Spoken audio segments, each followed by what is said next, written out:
ஓவியகுமார் வணக்கம். நிச்சயமாக தமிழக முதல்வர் ஜோசப் விஜய் சட்டமன்ற தேர்தல் வாக்குறுதிகள் கொடுக்கும் போது ஆர்டிஓ அலுவலகங்களில் லஞ்ச முறைகேடுகள் முழுமையாக ஒழிக்கப்படும், இடைத்தரகர்கள் மக்கள் நேரடியாக சேவைகளை பெற இடைத்தரகர்களின் தலையீடு நீக்கப்படும், ஓட்டுநர் உரிமம் மற்றும் வாகன பதிவுகள் விரைவாகவும் வெளிப்படையாகவும் வழங்கப்படும் என தெரிவித்திருந்தார். தற்போது ஜோசப் விஜய் முதல்வராக ஆகிவிட்ட நிலையில் திருநெல்வேலி ஆர்டிஓ அலுவலகத்தில் பணிகள் எவ்வாறு நடைபெறுகிறது என்பதை பார்ப்பதற்காக திருநெல்வேலியின் சத்தியம் செய்திக்குழு இன்று காலையில் சென்றிருந்தோம்.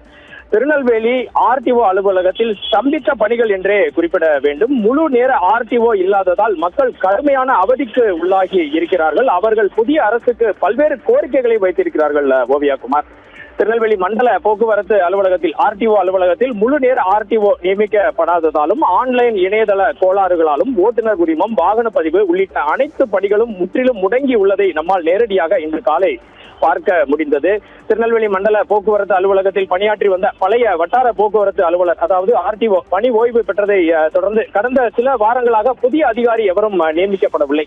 தற்போது சங்கரன்கோவிலில் இருந்து கூடுதல் பொறுப்பாக நியமிக்கப்பட்டுள்ள அதிகாரி வாரத்திற்கு ஒரு முறை மட்டுமே இங்கு வந்து கோப்புகளில் கையெழுத்திடுவதாக கூறப்படுகிறது. இதனால் நாள்தோறும் நூற்றுக்கணக்கான வாகனங்களின் கோப்புகள் தேக்கமடைந்து அலுவலக பணிகள் அனைத்தும் முடங்கும் நிலைக்கு தள்ளப்பட்டுள்ளன. நாம் பார்த்த விஷுவல்களை பார்த்தாலே தெரியும். அலுவலகத்தில் தற்போதைய நிலவரப்படி பணியில் இருக்கும் ஒரே ஒரு பெண் மோட்டார் வாகன ஆய்வாளர் மட்டுமே ஒட்டுமொத்த பணிகளையும் கவனிக்க வேண்டிய சூழல் ஏற்பட்டுள்ளது. ஒரு தனி நபரால் தினசரி வரும் நூற்றுக்கணக்கான மனுக்கள் மற்றும் வாகனங்களை பரிசீலிக்க முடியாததால் கடுமையான பணிச்சுமை ஏற்பட்டுள்ளது. இது முக்கியமாக பொதுமக்களின் காத்திருப்பு நேரத்தை மேலும் அதிகப்படுத்தியுள்ளது.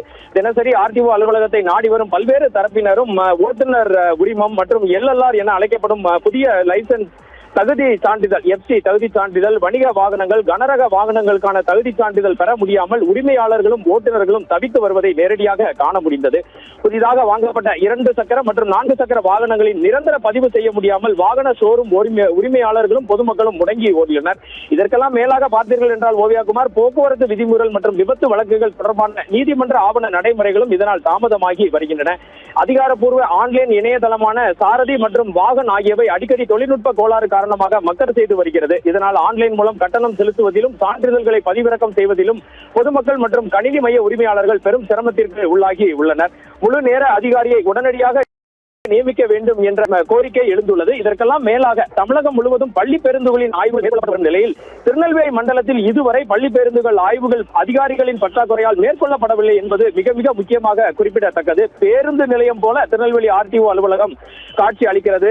இறுதியாக திருநெல்வேலி போக்குவரத்து மண்டல அலுவலரின் கட்டுப்பாட்டில் தான் திருநெல்வேலி மாவட்டத்தில் உள்ள அம்பாசமுத்திரம் மற்றும் வள்ளியூர் பகுதியின் ஆர்டிஓ அலுவலகங்கள் இயங்கி வருகின்றன. ஆர்டிஓ மற்றும் ஆர்டிஓ இன்ஸ்பெக்டர் பற்றாக்குறையால் திருநெல்வேலி மாவட்டம் முழுவதுமே போக்குவரத்து அலுவலகம் அனைத்து அலுவல்களும் முடங்கி போயிருப்பதாக பொதுமக்கள் குற்றம் சாட்டுகின்றனர்.